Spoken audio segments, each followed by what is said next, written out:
Welcome to Borrowed Time. I'm Janine Lang, author, entrepreneur, and startup coach.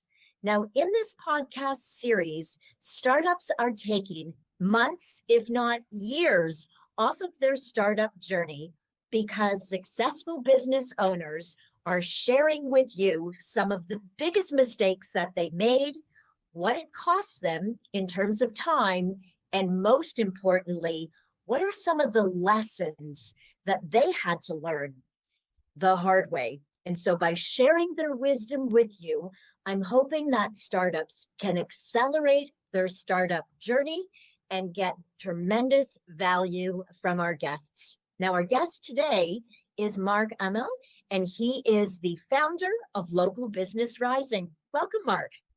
Welcome. Thank you for having me. Great. My pleasure. My pleasure. So tell us a little bit, great branding here, by the way. So tell us a little bit about Local Business Rising. What is that?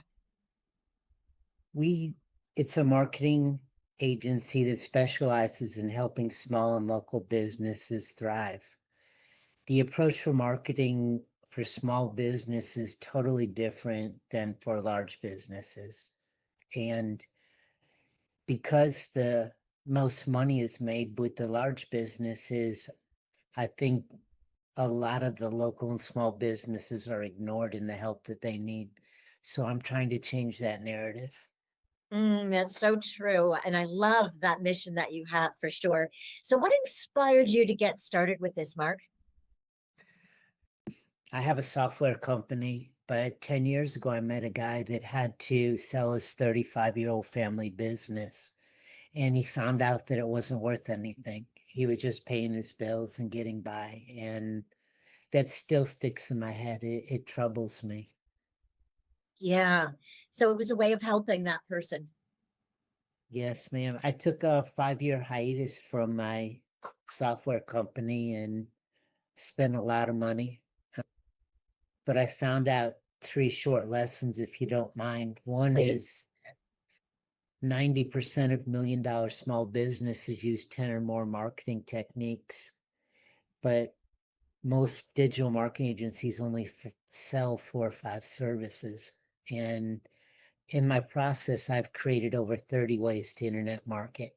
So we can take the right pieces at the right time and create a low risk, low cost, and much higher profit for that business. Yeah, what a tremendous learning. And the fact that you've been able to translate that into value for your clients, that is super exciting. Yeah. Yeah, it gives me a lot of satisfaction. That's awesome. I can tell that by the smile on your face and that look of contentment for sure. Good for you. Good for you. So no doubt there were a lot of successes because I know it's been, as you say, a while that you've been running that business. How many years again, Mark? The marketing company is 10 years. 10 years. That's awesome. That's awesome. And so I just want to know also, you will talk about your successes in a moment, but of course, what's would you say is the biggest mistake that you made that really set you back? I think the biggest mistake is not working with having the right group of people around you. And Mm, there's everybody gets involved in what they like to do, what they started their business for, but there's so many aspects of business that one person can't know. so true. So true. So when you say that, can you elaborate a little bit more what that means as far as like going it alone? Well, there's things like a business plan, there's a marketing plan, and there's even things down deep to separate your personal finances from your business finances. And 10 years later, you still got a mixing of funds, and just having somebody else look at your copy. I'm I'm a computer engineer by trade, but English is a second language to my programming languages. So, Yeah. it's the offers and even the changing in trends. If you have a group of people that you trust around you, it's so much better than just winging it and seeing what happens. That can cost you a lot of time and money. Yeah. So what you're describing, Mark, is really a second set of eyes on something potentially, or that board of advisors, that fresh perspective other than your own. Is that right? That's right. And that's why we created when we created Local Business Rising, we created a board of ambassadors or coaching, coaches, so that we could answer most questions. And everybody has such a diversity of business experience that we can get them the right answer without having to go down the YouTube rabbit hole. Not that I don't love YouTube, but you get answers from 10 different answers. You don't know which one has helped you. So true. So true. So you've collectively gathered that multidisciplinary expertise that the startups will need, and that's what they have access to with Local Business Rising. We do. We call it a coaching corner, but we've modeled it after an innovation center. So we have webinars for free. We have papers, but they can submit a question any week and get their business question answered. Yeah, I love that. So the lesson that I'm taking away, the biggest mistake you made is you didn't have access to the what exists now with Local Business Rising, access to mentors and coaches and advisors and people that you could run ideas by. So you've now created this business to be able to give others that opportunity. I love that. I love that. Yeah, excellent. So what did that mistake cost you, would you say? Not having that access. I would probably say 2 years in not growing my business to its capabilities. The other cost in money is probably $100,000 that I spend on shiny objects and learning myself and working with marketing gurus and everything else. So yeah, a ton of money, a ton of In time, exactly. And when we start out, and I made that same mistake myself, when we start out, right, we think we've got all the time in the world, and just those coaching tips that we can receive can help us accelerate that success and just get there faster. I've no doubt our audience isn't bright and capable, and over time we can figure things out through, as you say, trial and error. But when you're using a coach, you've got access to those mentors. It can help get you there faster. I love that. So yeah, thank you for sharing that. 2 years and at least $100,000, which is pretty tangible for sure. Is there anything else that it cost you? uh,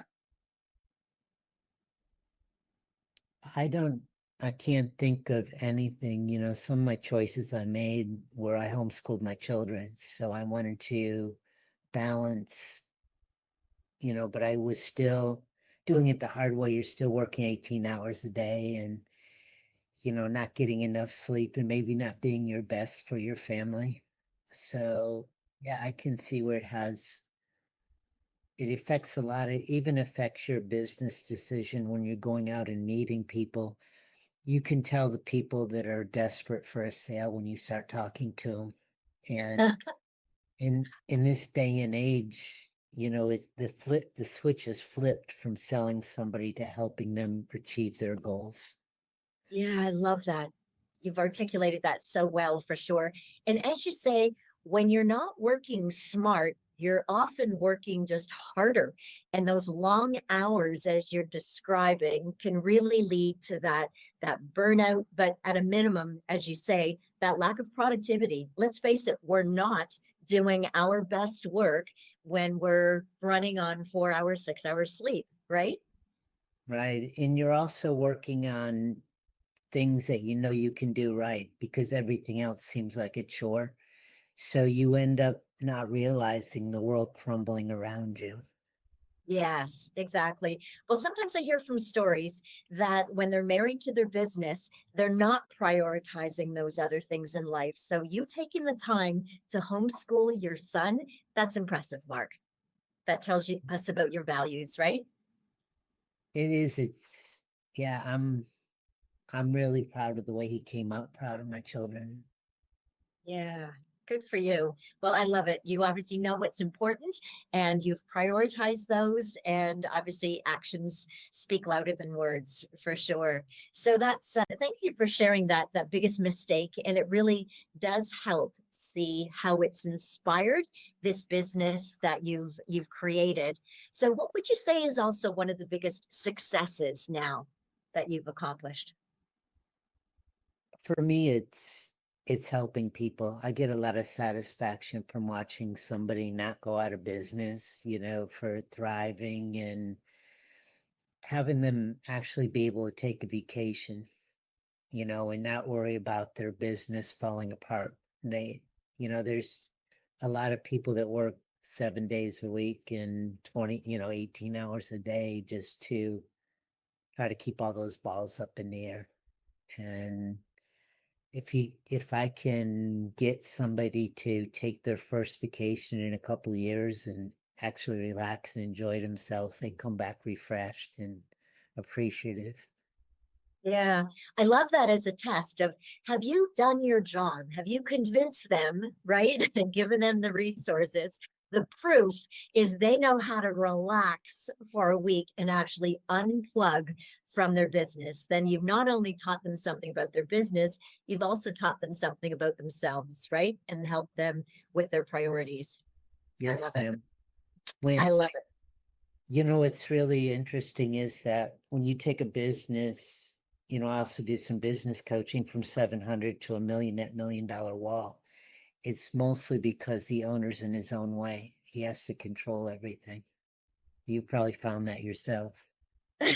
For sure. I often hear that. I think absolutely every single person that I've interviewed has talked about the lessons they had to learn about delegating, right? It's so common for that entrepreneur to not want to give up that control. You're absolutely right. It's hard to delegate, and then it's hard to step away and realize you've got talented people that are supporting you, that are keeping the wheels on the bus while you're on vacation. If you've done the hiring well, and so trusting that is really challenging for entrepreneurs, isn't it? It is, and especially us introverts that, it's harder to communicate with people sometimes. Yeah, well said. Well, thank you for that honesty, for sure, for sure. So you've described the impact that you're having on other people. What's the impact that the business is having on you? Just being content, having a life work balance. And in my goal, my 10-year plan is to semi-retire and take half the money from the marketing firm and build an animal sanctuary. I want to help people now so I can help animals in the future. Oh, that's so rewarding, Mark. So you have a vision for yourself down the road of what you want to be doing and the impact that you want to be making. Down the road with the animals, I'm going to get 25 acres. I want to have a couple acres for a vet. And then there's another gentleman that I've met that does spay and neutering, for stray animals. And I want to give him a few acres, of that so he can continue his work. Yes. So it's, I haven't figured it totally out because I'm trying to see how much money I can make through the marketing company. And my software company, people stay with me 18 to 20 years. Once they stay with me, they stay forever. So I'm expecting a lot of these customers become more friends than business associates, and hopefully, work with the same vision. And you putting enough people together, there's no telling what you can accomplish. Absolutely. Well, a couple of things on that. First of all, I like the clarity of your vision, and know you might not have all of the bits and pieces and details sort of worked out yet. But what I'm hearing from you, Mark, is you have a very compelling why. why you're driven to make this marketing business a success, because you've got that clarity of what you want to do for animals and what you really care about, what tells me again about those values and priorities and what's important in your life.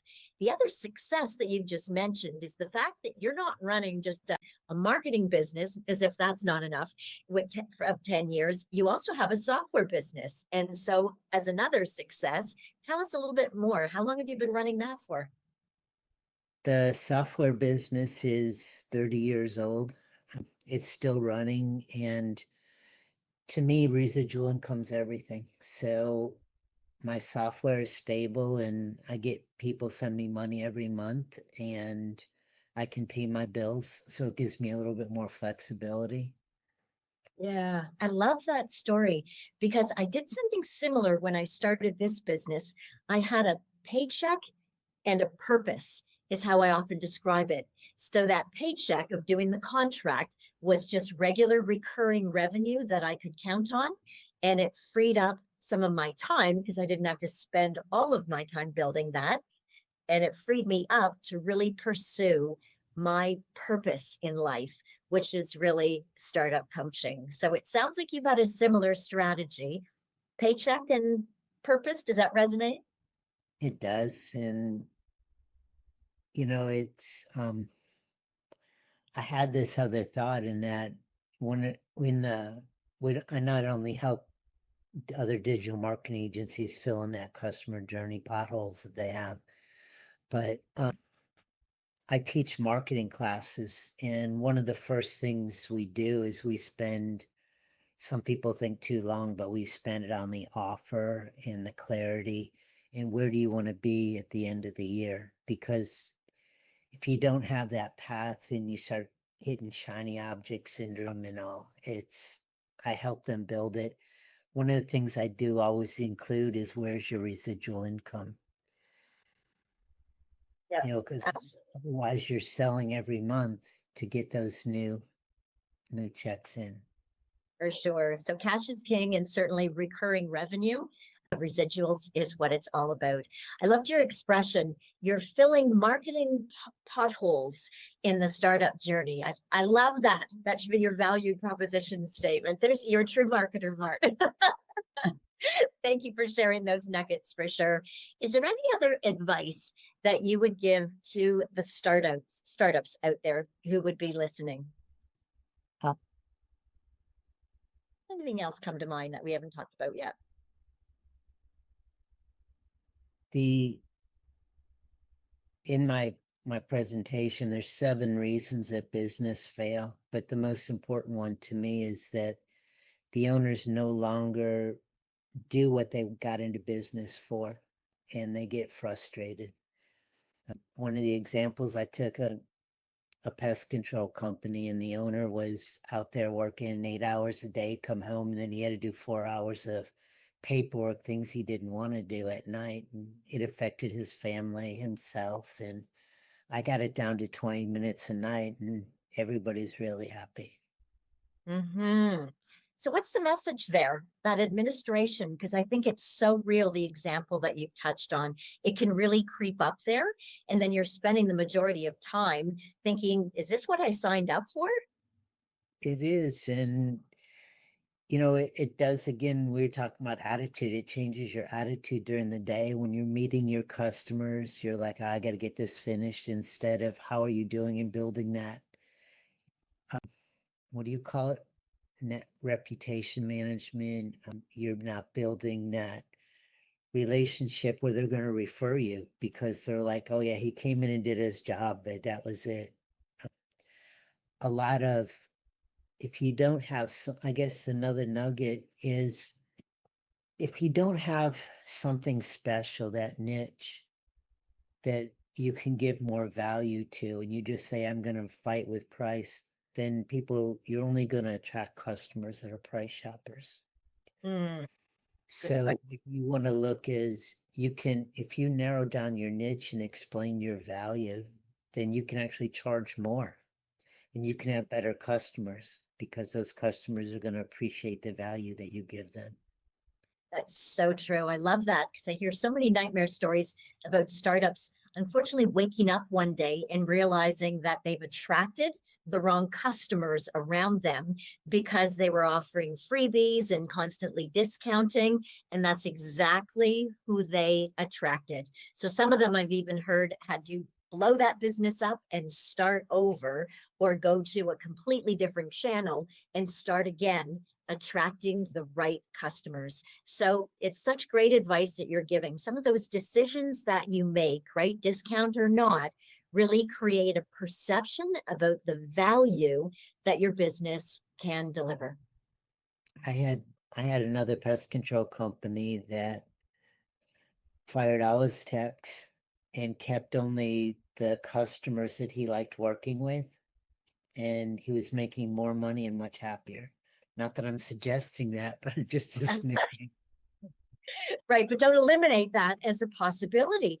And that might be really tough to do, right? These are the tough decisions as a business owner to say, listen, this is not what I thought. This is not the vision that I had. These are not the clients that are my ideal clients that I wanted to attract, or maybe some are and some aren't. And it's all part of the learning. We need to shed what doesn't fit with that vision, what's no longer aligned, and focus on what is. Yeah, and if you go back to niche, I don't know if you've ever heard the expression that if you ask a new business what their elevator pitch and it lasts more than 5 minutes, you can tell that they're new. For sure, exactly. You know what, the test I used to give my startup clients was, if you can't write it on a post-it note this size, you're not ready yet to go out and actually start talking to potential clients, because less is more. I like that. I may even use that.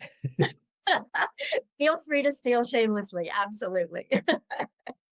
Yeah, it's easy to talk and easy to write a 20-page paper, but give me the 2 paragraphs that matter, and synthesize that. Give me the executive summary or the elevator pitch. In other words, that's hard work. That's hard work. You need to be clear and crisp about the vision that you have. And when you are describing your vision for your own future and the animals, I would say that could easily fit on a post-it note, Mark. I can write small, work on it. I've heard that before. Yeah. Absolutely. Any other final comments? Any other final advice for our listeners? I think that's it for right now. My head's kind of spinning. I could talk for an hour with you, and we don't want to do that right now. Exactly. Excellent. Well, thank you so much, Mark, for sharing those words of wisdom and for some of those tips. I'm sure our listeners are going to get great value from that. And so, if Mark, people want to get a hold of you, how can they get in touch? If you can click on the QR code that we cleverly put there, go to localbusinessrising.com, or my email is mark, M-A-R-K, at dmaworld.com. Perfect. Great. Thank you so much. And thank you, listeners, for staying right to the end and hopefully getting some nuggets from Mark's messages today that are going to save you valuable time and money.